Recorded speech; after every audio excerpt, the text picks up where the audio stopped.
Hi, Roger. Morning, John. How you doing? Good to talk to you as always. Tell me, a few shows in now, is the engine running smoothly at this stage? It certainly was. By the time we hit Copenhagen, it went down like a storm. Actually, yeah, yeah. I think the first show was always a little bit hesitant. You just kind of getting your bearings again. But by the second show, we were really back where we should be. So yeah, that was a great show. Of course, we've got Dublin and Cork coming up at the end of the month and the beginning of July.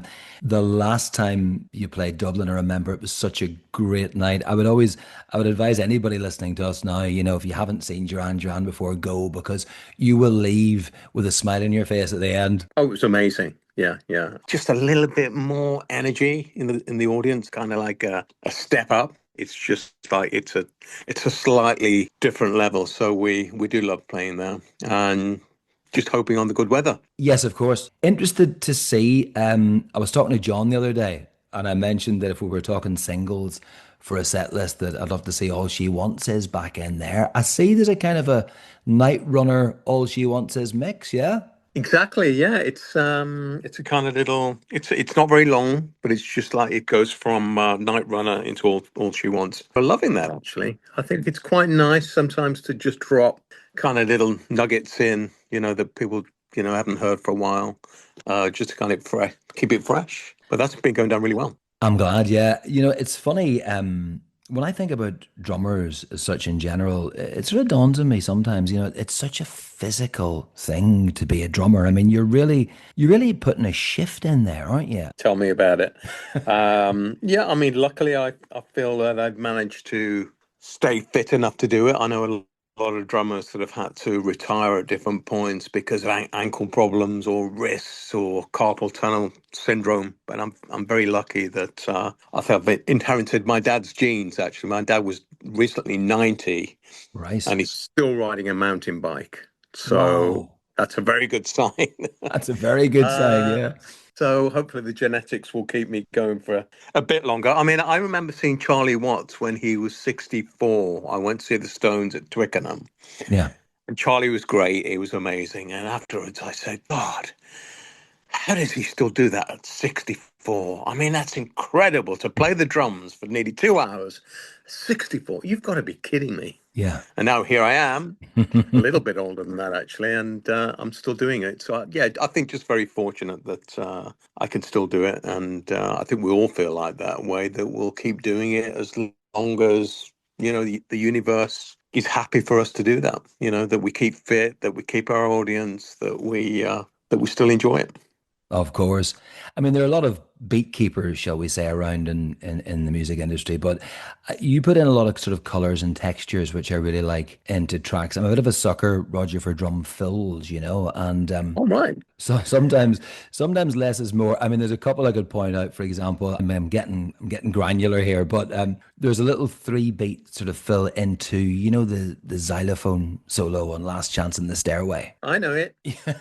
That something like that. Well, I'm sure it was stolen from somewhere because I was self-taught and I never had a lesson in my life. The only way I could learn was by listening to other drummers. And my favorite drummer in the early 80s was Steve Jansen from Japan. Oh, great band. I've got to say, a lot of the stuff was kind of very amateurishly because he was an amazing technical drummer. My stuff was quite kind of very amateurish, but I would kind of pick up on what he was doing. I also love Paul Thompson from Roxy Music, Tony Thompson from Chic. So I kind of borrow all their fills and kind of make them my own, if you like. And I think that's what made Duran Duran special. I think was that we all had these different influences, and we very amateurishly tried to put them all together.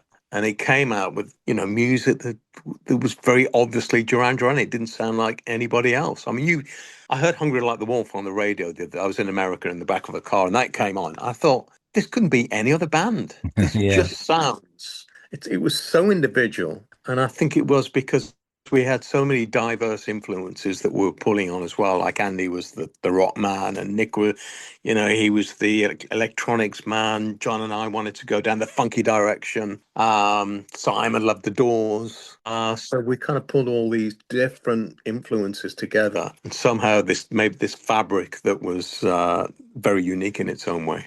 Going back to that, Phil, I'm sure that it goes back to Steve Jansen. I'm sure it was one of his. Yeah, I was pretty obsessed with his drumming as well, and also Stuart Copeland. That was the first drummer I really listened to and thought, "Wow, he's Oh playing it yeah, like an yeah, instrument," yeah. you know. Yeah, Um, incredible, incredible. Incredible Yeah, drummer, yeah. And another one, Roger, and this kind of in many ways for me, you know, the way in a lot of Motown records, a lot of those great songs would start with like a drum in, like a drum fill, and I think there's a spectacular intro to Shadows on Your Side. yeah. That was very Motown, actually. In my house as a kid, all I heard all day long was Motown.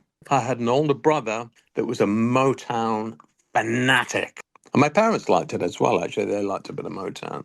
So that must have gone in there somewhere in the DNA and somehow came out in my playing. So it goes right back to my house growing up. Yeah, it got in there. I mean, you can hear it obviously as well in the play out, the double time at the end of Rio. I mean, I think it's so Motown at the end of that. Yeah, that is very Motown, but that again, that is very, very Paul Thompson as well. And Hmm. Paul did a lot of those kind of rhythms where it was just four, that four playing through the Roxy Music record. So I think that also came from there. But I think Paul was also very influenced by soul Yes. and Motown. So it all kind of got in there somewhere. Yeah, I mean, there are lots of sort of they've become iconic fills and things like, you know, Careless Memories, and especially in the midsection of Is There Something I Should Know? Those are very Roger Taylor fills and sounds, which now have become that type of drumming has become very much associated with you. So, you know, it's to great credit. Drummers aren't always getting enough praise. Yeah, I don't. Everybody in the band really loved drums. I have to say, wasn't we weren't like the Human League where everything had to be programmed. Everybody came from a background where they really wanted to be the drums to be prominent in the band. So I was quite lucky that very often they say, "Okay, Roger's going to start the song. Go on. What are you going to?" What you're going to play. So, I played the Girls on Film, beat at the start of Girls on Film, Wild Boys, that starts with the drums. Yeah. Hungry comes in with the drums, doesn't it, at the front? So a lot of the records started with quite recognizable drum patterns, but I think I was just very lucky that I was in a band that seemed to want to really feature the drums. And we got the producer, Colin Thurston, Mhm. also was very much he did the first two records. He was very much into original drum sounds and gated ambient sounds, and so he was a very big part of those early records, and he was really into original drum sounds and making the drums very prominent. Yes. I mean, I often think, I mean, I know the band like to cook up stuff in the studio in a jam scenario rather than going in very often with preconceived ideas.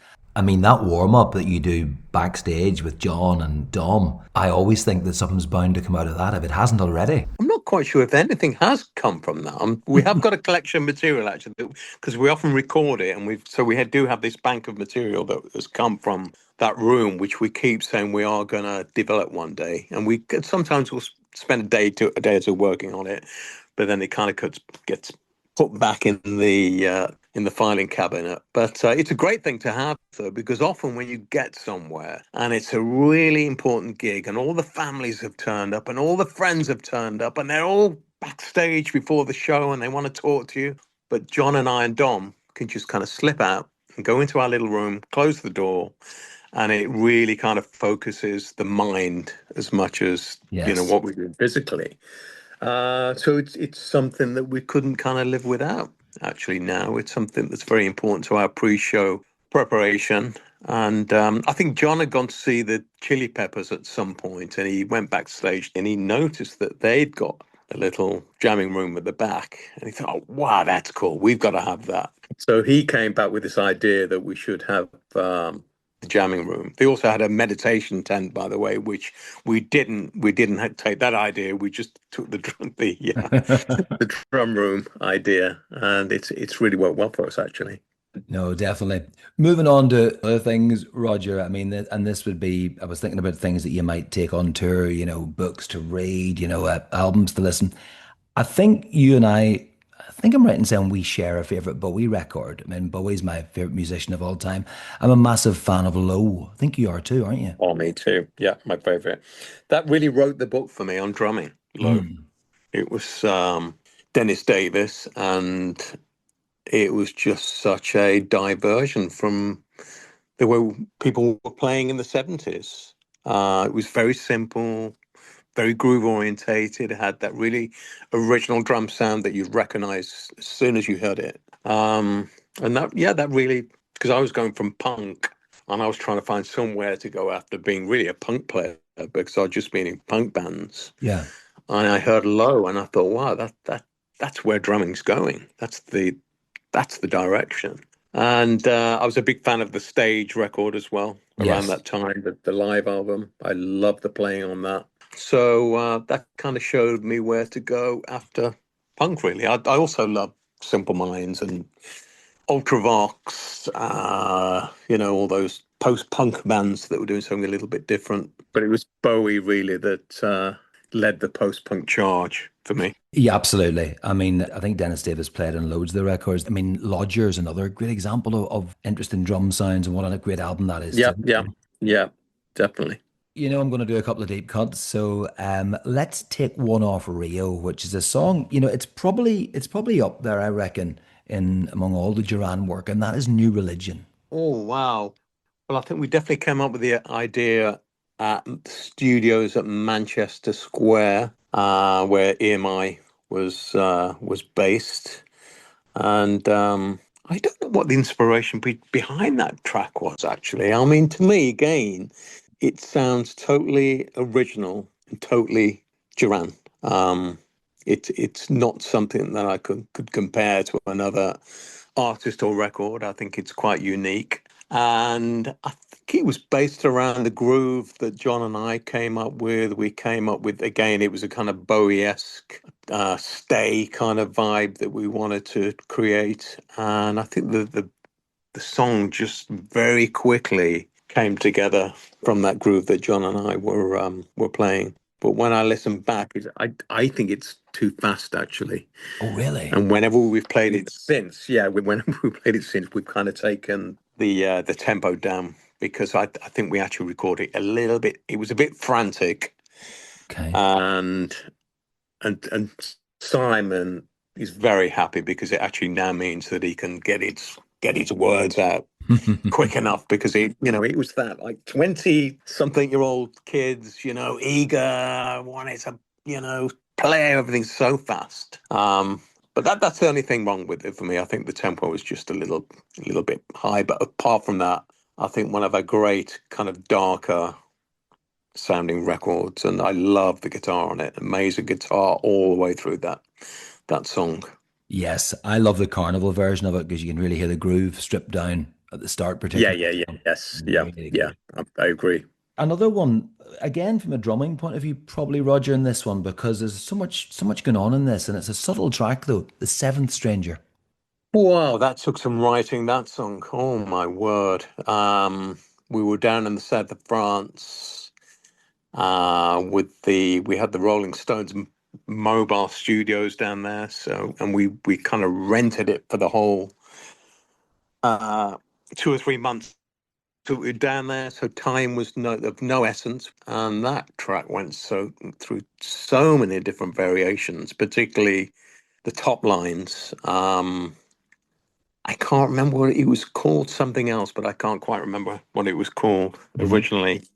But it became a completely different song. But ironically, the drum track always stayed the same. It was always the first drum track that I put down. And Alex Sadkin would be like, yeah, I think we just need to change the bass, John. The bass just needs to be slightly different. So John would change the bass. Nick, we just need to change up the keys a little bit. Yeah, some of the chords need to be changed. They're not quite right. Yeah, and so Andy's going to have to replay his part. So Andy replays his part. And actually, I don't think the lyrics are quite right. We're going to have to have a complete rewrite on the lyrics. And it becomes this completely different song. So I walk in the studio one day and I hear my drums playing, which was the original drum track. And it's a whole different song in every Right. department. And it'd take a months and months and months to get to the point it was by the end. And I think it was the first time we really kind of started navel gazing and not being quite confident Mm. in the original songs that we'd come up with. So we'd start changing everything, and that was pretty true for that whole record, actually. Pretty well all the songs on that record have the original drum track, but everything else has been changed. So My they're all goodness. completely different compositions, but thankfully the drum tracks always stayed the same. So I had a lot of time Yeah. hanging around on that project. I did the drum tracks in like a week, and then it was like 6 months of twiddling my thumbs waiting for the record to finish. But I think it was a bit of a classic in the end, actually. Particularly that one, I remember playing on the first big US tour, and they loved it. They absolutely loved that record. Yeah, I think it's a fan favorite. I'm just thinking now of you sitting in the south of France with your arms folded, thinking, well, my Oh job's yeah, done. yeah, yeah, yeah, yeah, totally. Yeah. I love it. So, Roger, enjoy the rest of the shows. I'll see you soon. Lovely to talk as always. Thanks, John. Always interesting to talk to you and great questions, I have to say. So thanks for your time. Thanks, man. See you soon. Cheers. Thanks, John.